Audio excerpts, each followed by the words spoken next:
আপনি তো মনে হয় রতনের আম্মা। হ্যাঁ, আমি রতনের মা। রতন কনস্ট্রাকশনের কাজে বিদেশে 14 তলা থেকে পড়ে ওর দেহ ছিন্ন ভিন্ন হয়ে গেছে। আমি বিশ্বাস করি না, আমার পোলা আমার জায়গা দিতে পারে না। রতনের ডেড বডি পচে এমন গন্ধ হয়েছে, আসলে আমাদের আর থাকা সম্ভব হচ্ছে না। বিচ্ছির একটা গন্ধ, আমি আর এক মুহূর্তে বাড়িতে থাকতে পারবো না। আমি আমার বাপের বাড়ি যেতেছি। আপনার ছেলে লাশের গন্ধ তো আমি এই বাড়িতে থাকতেই পারতেছি না। বাবা, তুমি এতটা সত্যবান। আমার পোলা শুধুমাত্র তোমার সুখের কথা চিন্তা করে বিদেশ গেছিল, আর তার লাশের গন্ধ সহ্য করতে না পারা তুমি বাড়ি ছেড়ে চলে যাইতেছো।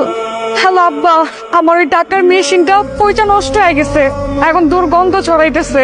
তোমার জামাই বিদেশে কয়দিন আগে মারা গেছে। গ্রামবাসী বলা বলি করতেছিল লাশের গন্ধে নাকি তোমাকে বাড়ির আশেপাশে যাইতে পারতেছেন।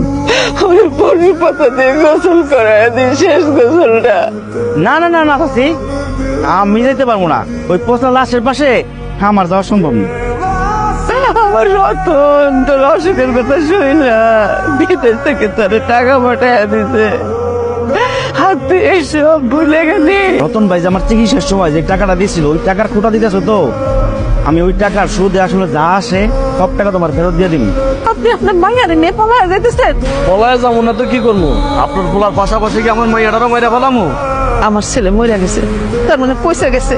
এতদিন যে টাকার মেশিনটা ছিল, এখন আর তার কোনো প্রয়োজন নেই। আব্বা, আমার বাবা তো মারা গেছে অনেক দিনই হইল। আপনার আগে শ্বশুর না, আমি আমার নিজের বাবার মতোই সম্মান শ্রদ্ধা করি।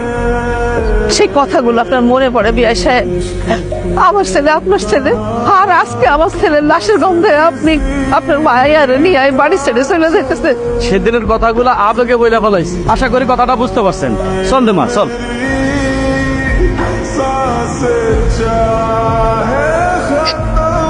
আসসালামু আলাইকুম।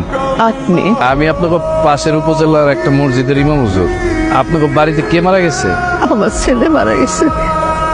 আপনার ছেলেটা বিদেশ থাকে? আমার সেই ছেলেটাই মারা গেছে ইমাম সাহেব।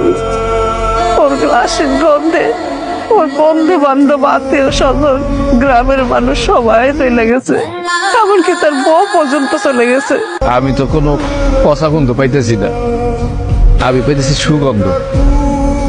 আর এরকম সুগন্ধ আমি আমার জীবনে কোনোদিন পাই নাই, বিশ্বাস করেন। আপনার ছেলের লাশের থেকে কোনো দুর্গন্ধ পাই নিতেছে না।